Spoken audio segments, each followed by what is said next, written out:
Thank you for joining us today. My name is Dan Hartledge, Vice President of Louisville Forum, and I'm filling in today for Forum President Stacy Huff, who had a scheduling conflict. We meet on the second Wednesday of every month here at Vincenzo's Restaurant in downtown Louisville. The Louisville Forum is a nonpartisan public issues group founded in 1984. The Forum hosts debates and discussions on contemporary and sometimes controversial public policy issues that affect the greater Louisville community. Although we may from time to time take issues that have a national interest, we try to highlight a local perspective on those issues. So for more information on the Louisville Forum, our programs, or to make a reservation in the future, please visit our website at louisvilleforum.org. Our topic today is I Beg Your Pardon, a discussion about the recent gubernatorial pardons. In Kentucky and across the nation, it's an issue that's grabbed headlines for more than a month now. Governor Bevins pardoning or commuting of the sentences of more than 600 individuals. It's a common and often hardly noticed practice by governors across the nation, typically as they're leaving office, and also by our presidents. But the governor's pardons struck a nerve with some. It had to do with the sheer number of pardons, but more than that, it had to do with some of the crimes that were committed by some of the individuals that were released from Kentucky's prisons. A man convicted last year of raping a 9-year-old in Kenton County was pardoned. Dozens of convicted murderers were pardoned, including a Knox County man who was convicted in 1994 of murdering a woman before beheading her. Patrick Baker was convicted in 2017 and sentenced to 19 years for reckless homicide and a host of other crimes involving a home invasion in Knox County. Last year, his brother and sister-in-law helped raise $21,000 at a Bevan fundraiser, and Baker was pardoned last month. But some have applauded the governor's actions as a show of compassion and of righting injustices. And throughout his time as governor, Matt Bevin has often spoke of the need for second chances. The former governor himself has said he reviewed the situations of each person he pardoned and has gleaned a good understanding of each case. He has expressed skepticism over the credibility of some of the actual convictions. And for others, he has just suggested that it was time for a second chance to be offered. Not all of the pardons have been controversial or called into question. Many of the pardons were for people who committed crimes some 20 or 30 years ago. They served their time, and they moved on with their lives. We have a couple here, in fact, Christopher 2X, who is right back there. Chris was pardoned for 2 convictions back in the 90s. Chris, who is an occasional visitor of Louisville Forum, is here today. And in his writing for Chris, the former governor said, in his writing about Chris in the pardoning process, said, Christopher 2X has paid his debt with dividends that continue to bless those with whom he interacts. You heard and met briefly Blake Walker a moment ago. Blake is with us today. Blake was pardoned by the governor after serving 17 years in prison for murder. Among those who went to bat for Blake was Tony Newberry, the retired president of Jefferson Community and Technical College. Dr. Newberry said in his letter petitioning for Blake's pardon, quote, Blake is an exemplary candidate for commutation of sentence, and I hope he can be allowed to re-enter society and begin a life that will benefit society. So today we have 3 panelists who will provide their thoughts on the gubernatorial pardons. Jefferson County Commonwealth's Attorney Tom Wine, University of Louisville Brandeis School of Law professor Sam Markison, and Gay Holman, Professor Emeritus of Sociology and an author. So let's start with Sam Markison, and I'm going to keep these introductions brief so that we can hear more from them. Professor Markison is a Yale Law School graduate After serving for Judge George Pratt on the Second Circuit Court of Appeals, he joined appellate staff at the Equal Employment Opportunity Commission in Washington. Since joining U of L, Sam has researched and done writing that concentrates on constitutional law, especially the 14th Amendment, on civil rights issues facing lesbians, gays, bisexual, and transgender people. Today, Sam teaches constitutional law, sexual orientation and the law, employment discrimination, and criminal law. So would you please welcome first Sam Marcuson.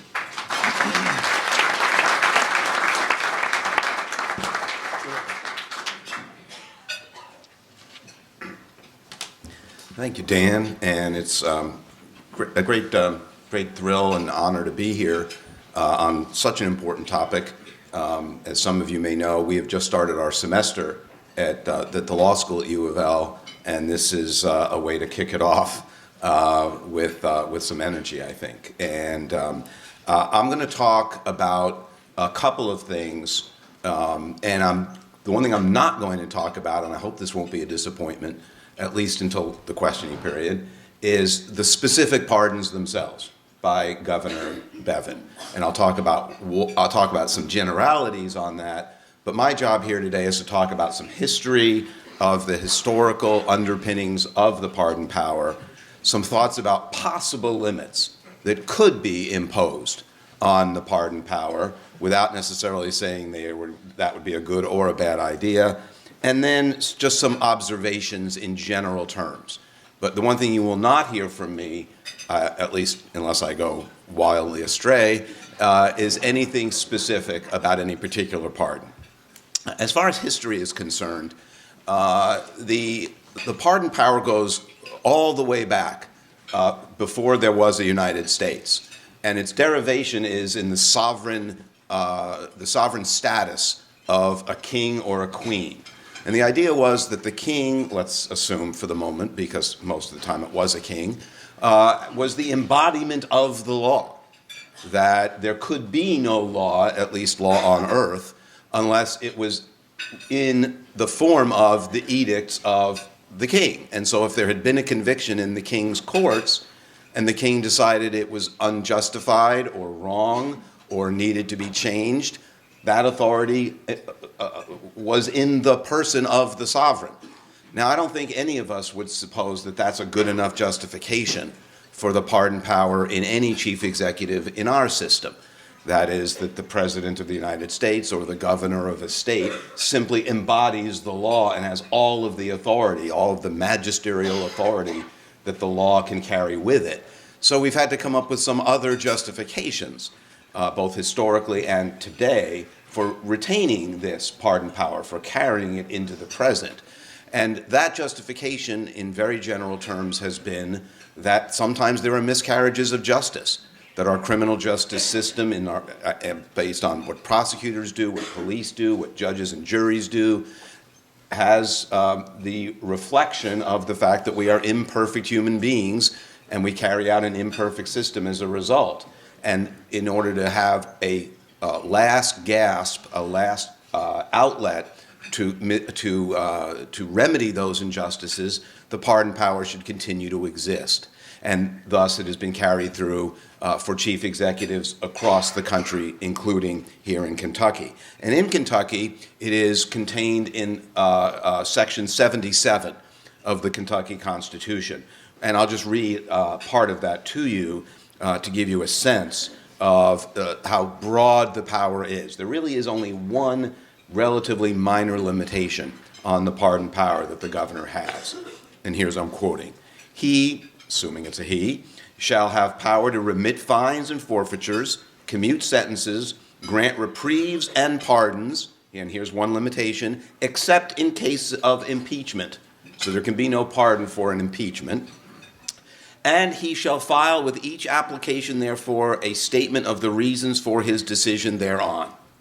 So the governor does have to give reasons, does have to provide a statement which the public can then look at and decide, Do we think that was a good idea? Do we think that was a misuse of the pardon power and abuse of the pardon power? So there really are only two relatively minor limits on the governor's pardon power. The requirement that the governor provide a statement of the reasons and explanation, and that it does not cover cases of impeachment. Now, there are other possible limitations that we could imagine on the pardon power if we wanted. Now, that does not exist in Kentucky, but we could explore those as possibilities. One would be we could eliminate it entirely. And we have heard calls in recent weeks here in Kentucky that we should amend the Constitution to eliminate the pardon power. I think there would be very little support for that, but perhaps I'm wrong on that. We'll see in Frankfurt in the coming weeks. You could only eliminate it for certain crimes. If we decided that certain crimes are simply so heinous and the people who committed them are so dangerous that we should make it impossible for the governor to exercise the pardon power for those particular crimes. We could do that. Finally, we could have the adoption of what are known as pardon advisory boards, which are included in states like Wisconsin, just put into place by their new governor, Governor Tony Evers, and in North Dakota, for example, where, just to give you an example of how these things operate, they have a 5-member board, which consists of the Attorney General, 2 members of their state parole board, and then 2 members of who are at large, who are appointed by the governor. And that advisory board takes applications from people seeking pardons or commutations, and then makes recommendations to the governor that actually have effect as long as the governor doesn't veto them. As long as the governor doesn't say, I disagree with the advisory board's decision on whether to grant that application. So we could do that. We could limit the governor's power in some way by the creation of an advisory board that would be a filter to screen out applications. All these are possibilities we can discuss during the questioning period if you are interested. And then I want to close with just a few observations about the Bevin pardon in general terms, without going into the specifics of any of them. And they will perhaps be an indication of the way law professors operate. And that is that we love to not do anything in black and white. Everything's a gray area. So that's frustrating to our students, as Connor Cafferty over there can testify. But it's the reality. It's the reality. So my first observation is that we should not sweep with any sort of blanket brush, any broad brush. That not all pardons, not all of the Bevin pardons were good or bad or justified. That looking at the specific facts and deciding and making more nuanced judgments is required if we're going to enact any sort of good or bad policy or reject policies. Second observation, just because a pardon is for a serious crime does not mean it was wrong. Because if one of the reasons that we have pardons is that we want to remedy or cure injustices, injustices can occur when somebody is convicted of murder or rape just as much as it can be for a low-level drug offense. So the idea that somehow a particular serious crime should be off limits or that a pardon must be unjustified simply because of the crime that was involved means we isolate only one factor rather than looking at a broad range of factors. Finally, I want to isolate 5 factors and just mention them briefly that I think we should be looking at in judging the validity or merits of a particular pardon. First, the process that was followed. Did the governor consult with all those who would be affected by the pardon, all those who might have been involved in the case when it was prosecuted? So was there a good process? That's one factor. Second, was there potential influence? We've heard these reports of people with political or access, influence to the governor or the former governor. Is that improper? And that is apparently being investigated by the FBI. Fourth, what were the underlying facts of the case? Rather than make broad generalizations, what were the specific underlying facts of how the prosecution occurred, how the person was convicted, what's happened to them since they were convicted, etc. And finally, who received the pardon? One of the things that I think has been underreported has been that even for the low-level drug offenses that were pardoned by Governor Bevin, there is pretty strong evidence of an extension of the inequality and inequities of our criminal justice system. Well over 90% of the drug offenders who were pardoned by Governor Bevin were white.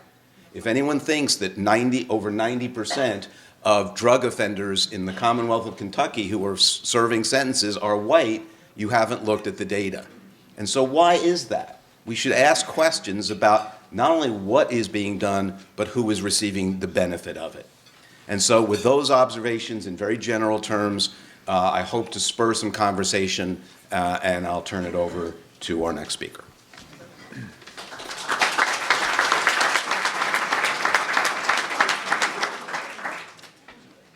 Thanks, Sam. I really don't know who we decided was going next. You're going next, Tom? Okay. We talked about it. That was a long time ago. So Tom Wine is our next speaker. Tom was first elected as Commonwealth's Attorney in 2012 and was reelected in 2018. And his current term will expire in 2025. Prior to being elected Commonwealth's Attorney, Tom served in the Justice Department as both a prosecutor and a judge. He was sworn in as Assistant Commonwealth's Attorney in Jefferson County in 1980 under David Armstrong. In 1982, that office awarded him Prosecutor of the Year. In 1991, Tom was elected to Jefferson Circuit Court, where he served for more than a decade. Then Governor Fletcher appointed him to the Kentucky Court of Appeals in 2006. In 2012, Tom stepped down from the bench to pursue his current role as Jefferson County's top felony prosecutor. So please welcome Tom Wine.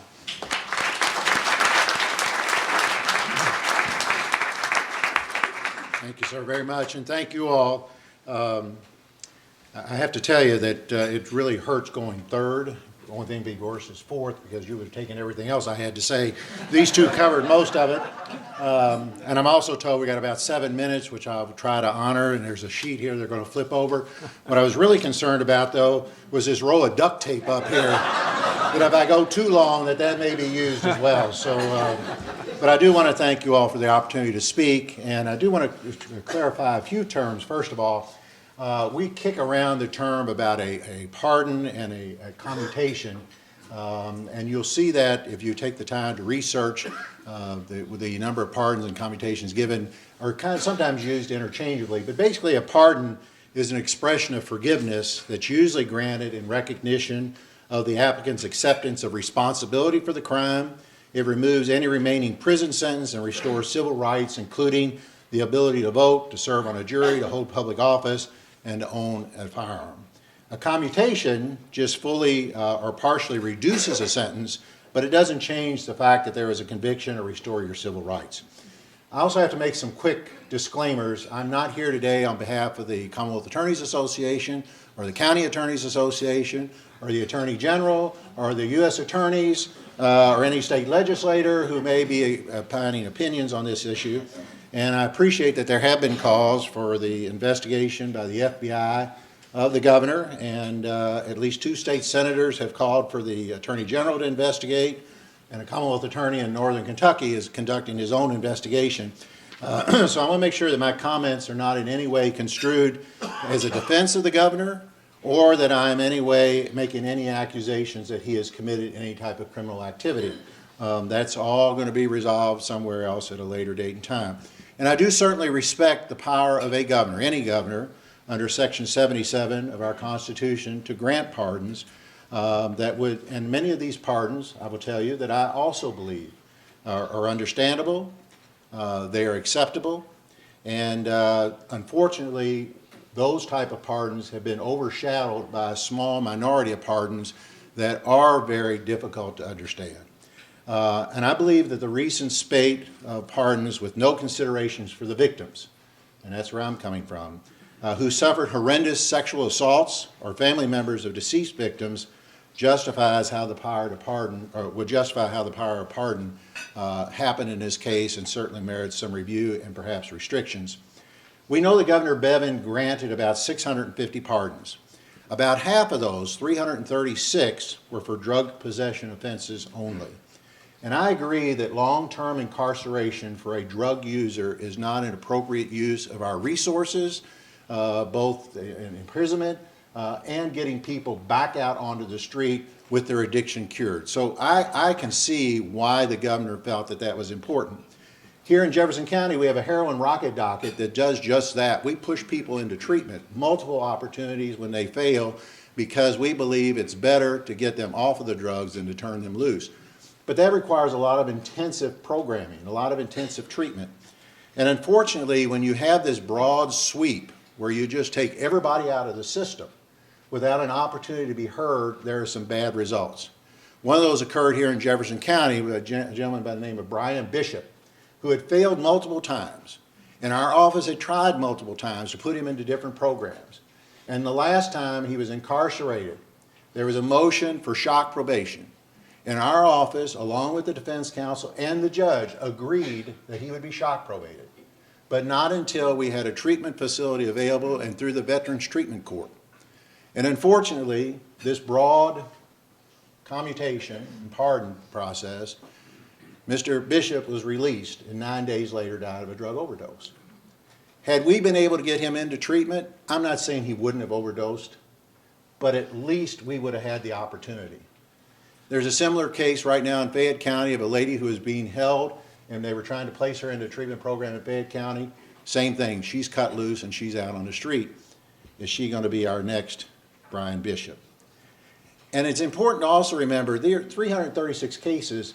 The population here in Kentucky of people who are incarcerated is 23,000 plus. So that 336, while I appreciate we want to get them out and into treatment, had we had more time and get them into treatment and more time to work with them, we might save more lives. Department of Corrections says 90% of those people who were released without ever completing any type of substance abuse program. How many more Brian Bishops are we going to have? There are numerous pardons for persons who committed violent crimes. After serving a relatively short period of time, they were pardoned and released. One of those was Brent Whitaker, who pled guilty to 2 counts of wanton murder for drunk driving deaths of a pastor and his wife, John Rowland, in Levada. He received a 20-year sentence. He had previously been probated for an assault. The pardon and the commutation justified by the governor because of the impact of incarceration on Mr. Whitaker's 2 children. But did the governor consider the Rowlands' 2 children who are now orphans? The governor also cited that he believed that Mr. Whitaker deserved this opportunity because he was a new man and had conformed his life in prison. But the prison records from the Kentucky Department of Corrections revealed 30 disciplinary violations since 2011. Mr. Whitaker committed 5 violations in 2019, and just 6 days before his pardon, he was charged with possession of contraband within the penitentiary. Patrick Baker, as mentioned, was convicted in 2017 of reckless homicide, robbery, and first-degree unlawful imprisonment of a home invasion in Knox County. There was a 3-day jury trial. Now, there were 4 other people involved in that. 1 died before he could be tried. 2 pled guilty, and the 3rd was convicted by another jury. Only Mr. Baker was pardoned. Vincent Dooley from here in Jefferson County was convicted of manslaughter in the 2nd degree and received a 10-year sentence. He testified at trial and admitted to shooting the victim, but said it was in self-defense. And yet there was no evidence of a struggle. And the victim, who was found on the floor beside him, was a cigarette, as if though he had been holding it right before he was shot and killed, underneath his chin.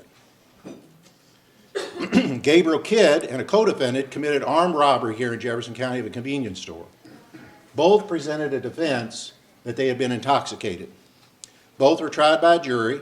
Both were convicted of first-degree robbery.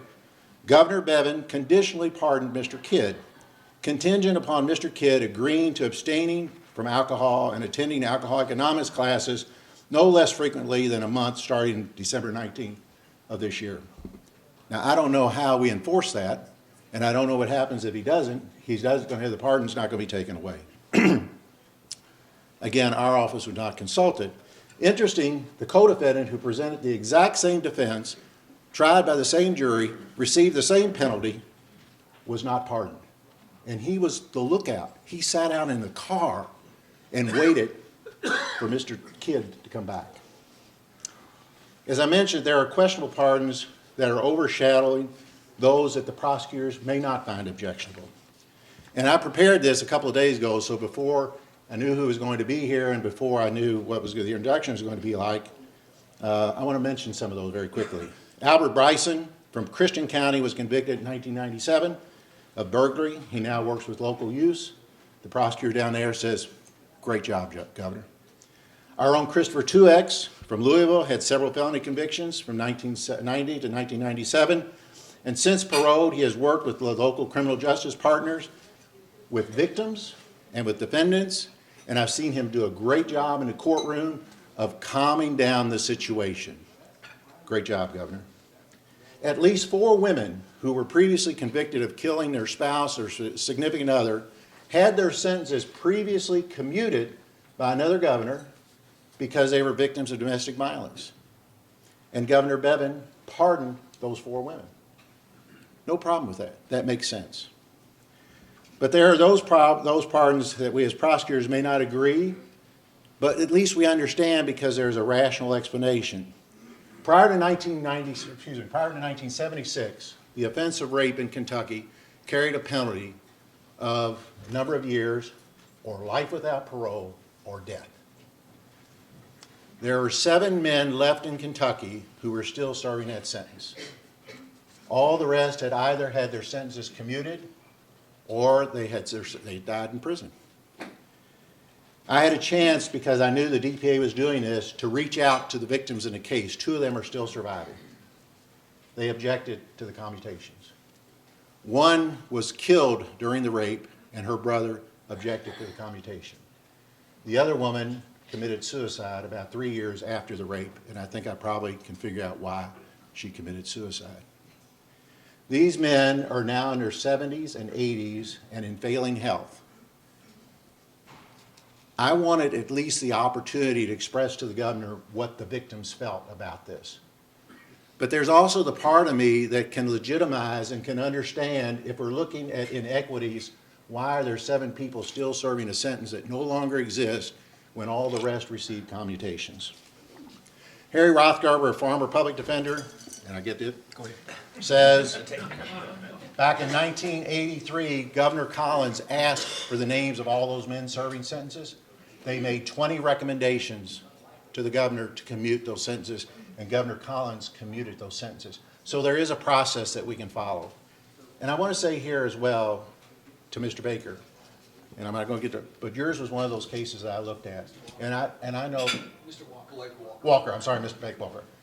I know the local prosecutor doesn't agree with that, but I recognize that because of your age and because of Mr. Peterson's willingness and the rest of your family to step out, that's a different case. I understand why there's a commutation there, a pardon there. So we don't agree, but we can understand. Thank you.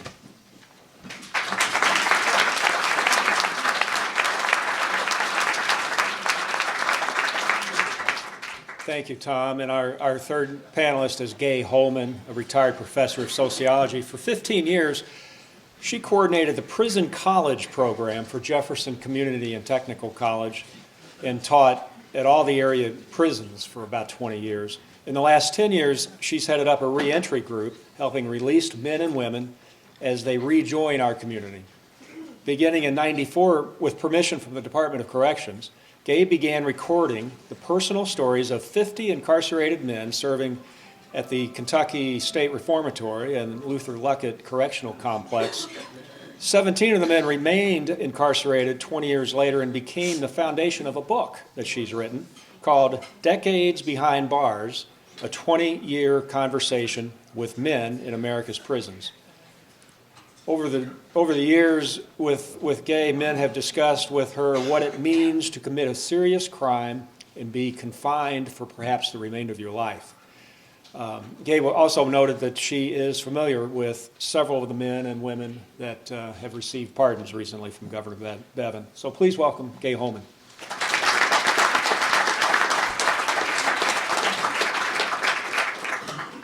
I'm so glad to be with you all today. Mr. Wines mentioned that it's difficult to be the third person to speak, and I'm finding that true because they've kind of taken my thing, but they also are coming from a different perspective than I expected. So, and I didn't expect there to be so many lawyers in the audience. So I'm going to try to readjust some of my comments just a little bit. I suspect you all are very familiar with the mass incarceration. Oh, yes. Does that help? Yes. Okay, thank you. It doesn't help to be short.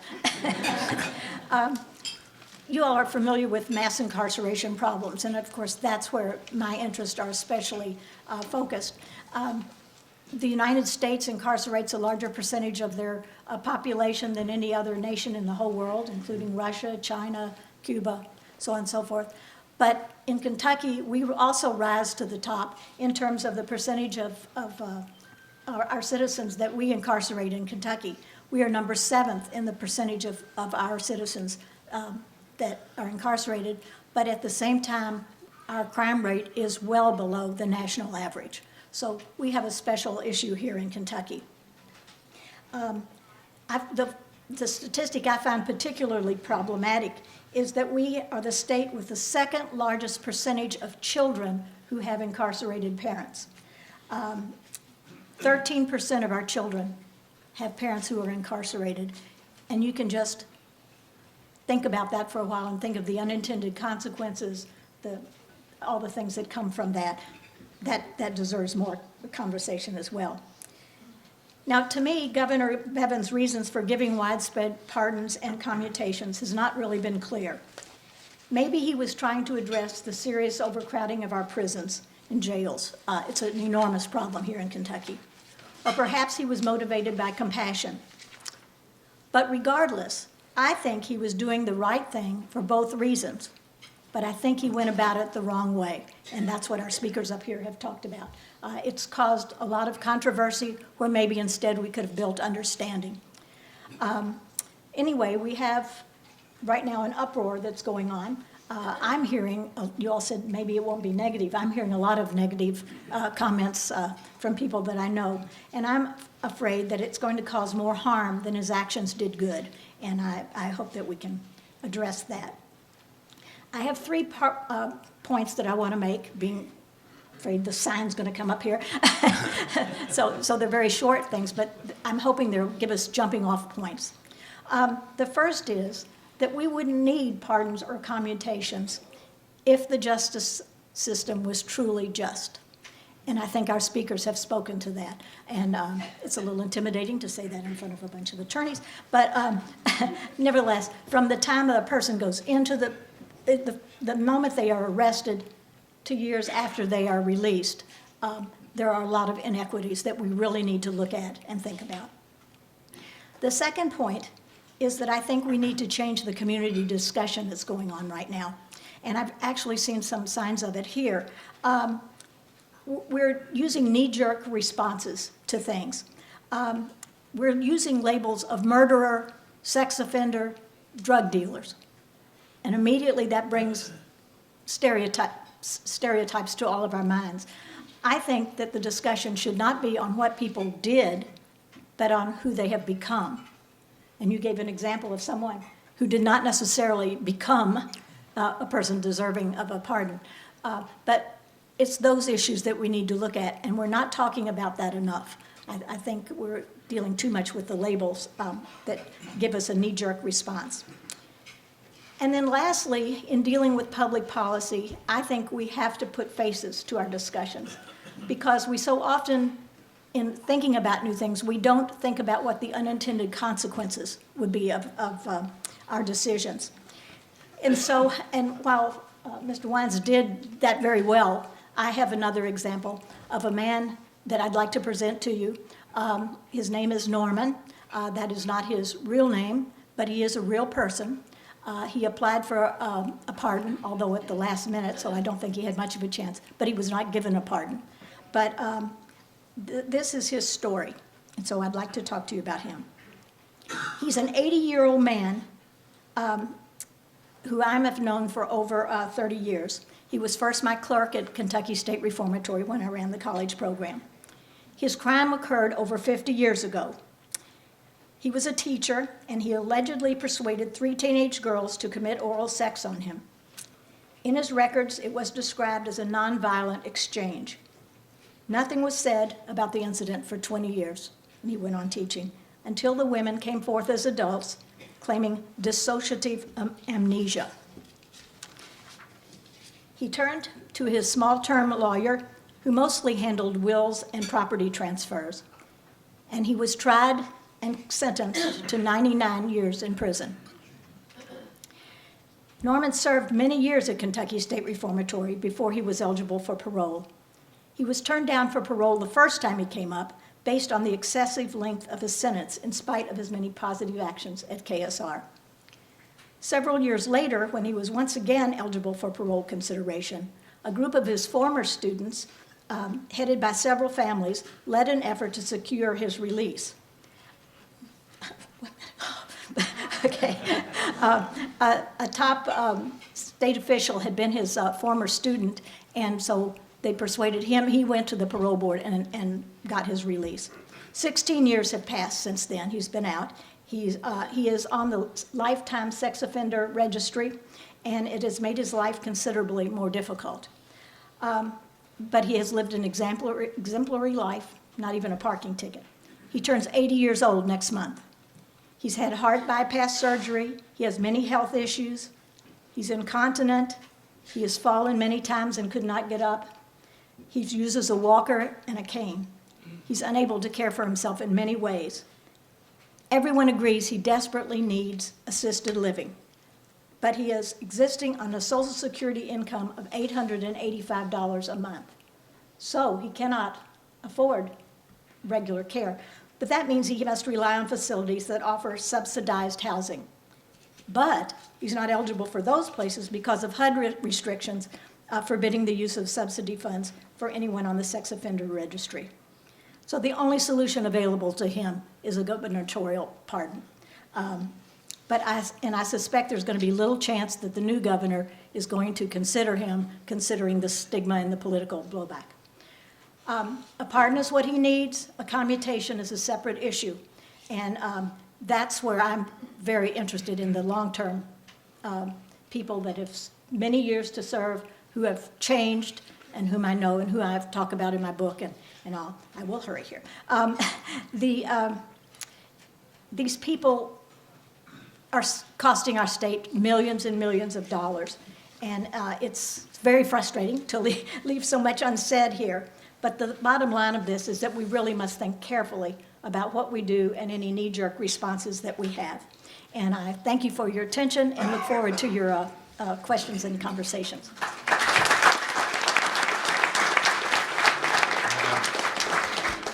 Thank you, Gay, and let's go right to questions and hear more from our panelists. Hi, Tom. This one is for you.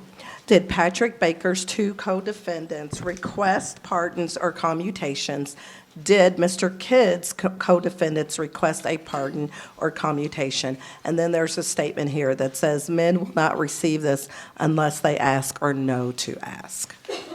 I know that Mr. Kidd's co-defendant did request and was not given one. I don't know about the other, with the Bakers. Kind of going with that, there's just a general question of does a pardon or commutation have to be applied for? And what is just a general process of how are they identified for a pardon? And that's just for the whole panel. Is it a committee, staff ask for recommendations? If somebody could just kind of generally speak about that.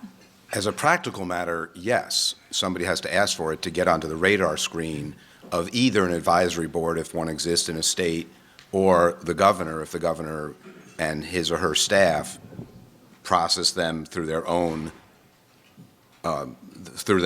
themselves. So as a practical matter, that's true, but you could at least imagine circumstances in which the governor could become aware of a case, and the governor's power is not limited to those who apply for it. If you read the text of Section 77 of the Constitution, the governor can pardon anyone other than through impeachments as long as he or she gives a statement of reasons. So there's no legal requirement that somebody apply, but as a practical matter, that's how they get the attention of the governor for consideration. I have another input into that. I received a letter last week from a man that said, well, I better not tell where he is, but he said that he was called into the captain's office and was questioned and they told him that they had been asked to choose someone from the institution to present for parole, and they chose him, but he never heard any more, and so he wasn't one of the people. He did do, he has a 317-year sentence for a 3-month string of robberies and 2 assaults. He did not kill anybody, but he has already done 31 years. And the 336 on the low-level drug offenders, the governor asked that the Department of Corrections compile that list. So none of those individuals asked, at least 336 were asked by the governor. So. All right. What racial balance was there for those that requested pardons? How many African Americans requested? How many low-income families have the knowledge or the means to hire a lawyer to help in this process? I don't know that we've compiled all those statistics yet, but an individual can file their own. There's a form. You can go online or you can ask for a hard copy. You don't need a lawyer to file an application for a pardon or commutation. This one kind of backpacks off of that one. Don't pardons as they're carried out in Kentucky favor the wealthy and well-educated versus those who do not have attorneys or one working on their behalf? Go ahead. No, you go. We'll probably say opposite things. I think it does. I think it does have an impact. Poor families fall apart faster, and so if you've done 20, 30 years in prison, you don't have any family left to be helping you out. In the case that I mentioned, you're supposed to also have 3 letters of recommendation to go along with your application, and many people in prison do not have 3 people on the outside. So money still has a lot to do with it. Did you want to say? I will say that if there is no part of the criminal justice system, from arrest through pardon and commutation, as to which race and money don't play a significant part. Absolutely. Tom, this one is directed for you as well.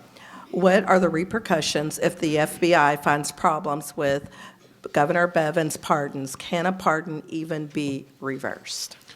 My understanding is, and it really is more appropriate for the professor, but my understanding is that a pardon cannot be reversed, and it's absolute, and it wouldn't, other than what might happen to the governor, if there was some evidence of some quid pro quo, but for the individual, if they didn't do anything wrong or misrepresent anything, I don't think that pardon can be reversed.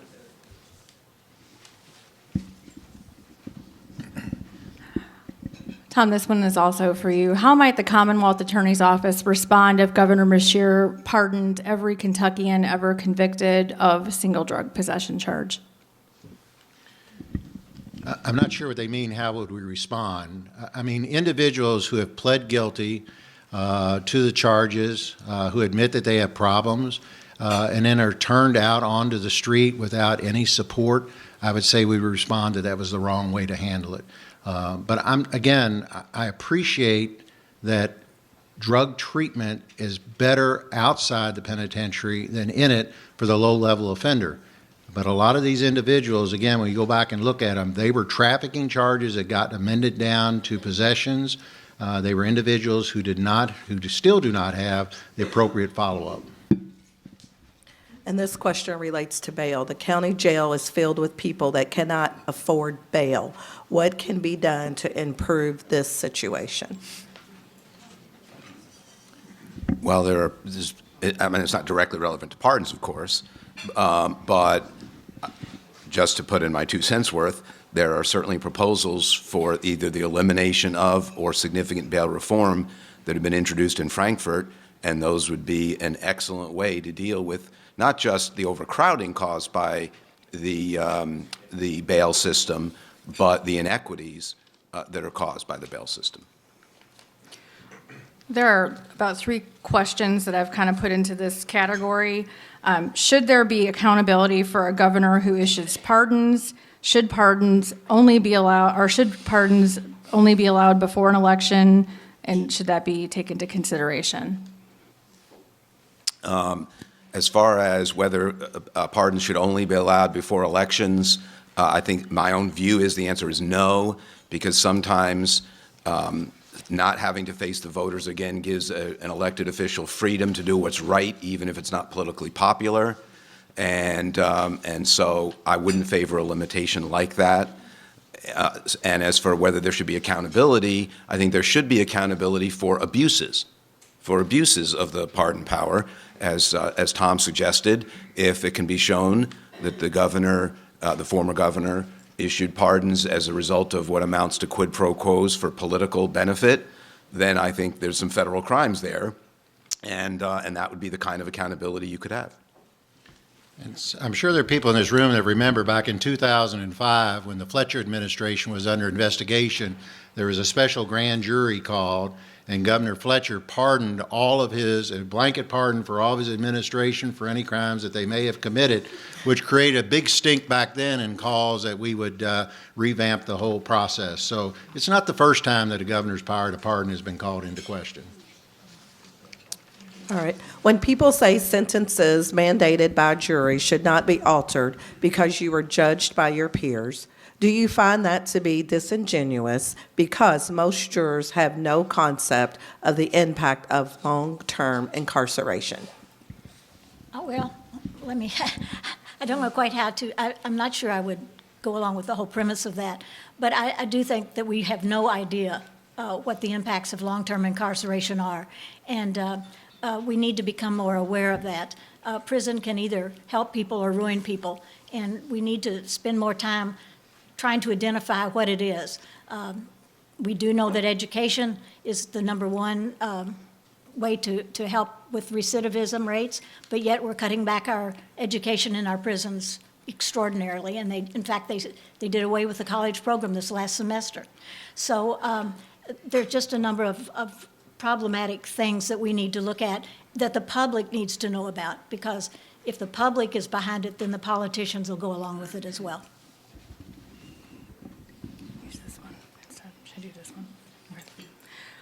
How many pardons have the past 3 governors given? Does anybody on the panel know? Or can they give a ballpark figure or any kind of analysis on that? I've seen a number with Governor Beshear that was a little over 200. I think what was unusual about this was the huge number and how quickly it happened, and also the fact, to his credit, I guess, when we talk about not pardoning until the last minute, Governor Bevin was granting pardons. There was 10 or so a year that he was granting throughout his term, so it was no surprise that he was going to exercise that power. The surprise was so many at one time. All right. Since there are approximately 312,000 felons in the state of Kentucky, how can we educate the public that many more people probably deserve relief than even former Governor Bevin pardoned?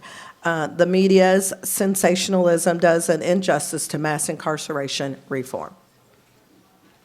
Well, if there's going to be, I will say, if there's going to be any benefit from this firestorm, it might be that this conversation could be turned towards a positive direction, and the awareness can be that pardons don't affect. For example, one point can be made that pardons don't affect only people who are currently in prison, that it affects people who have been released, in some cases released for many years, and it's a matter of clearing their record and restoring their civil rights.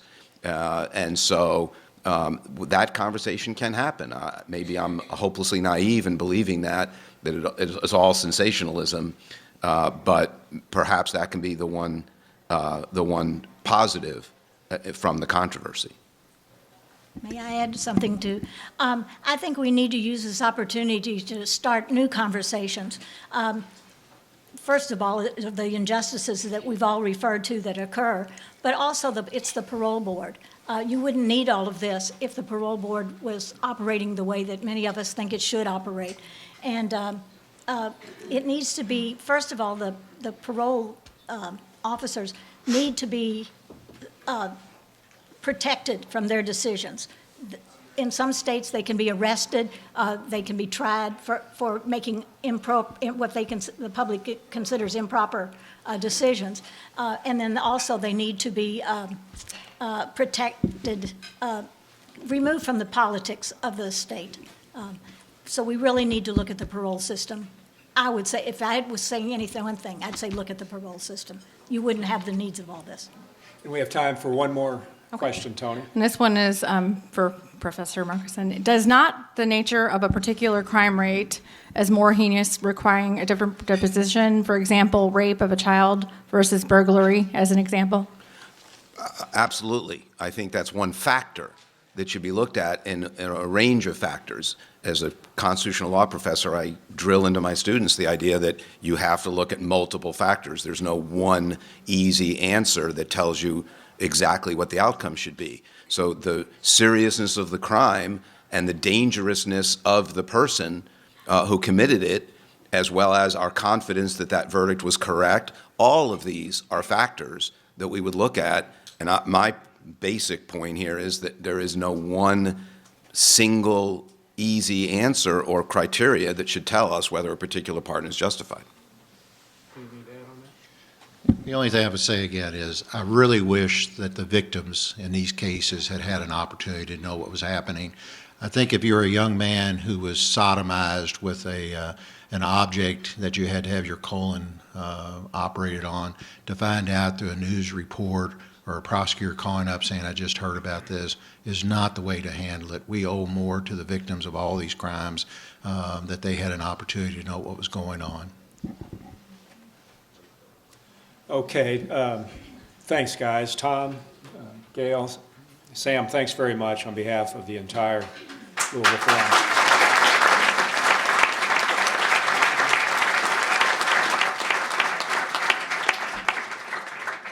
As an expression of our appreciation, we will make a donation on your behalf to a charitable organization that you choose from a list of pre-selected charities that the Louisville Forum Board has approved.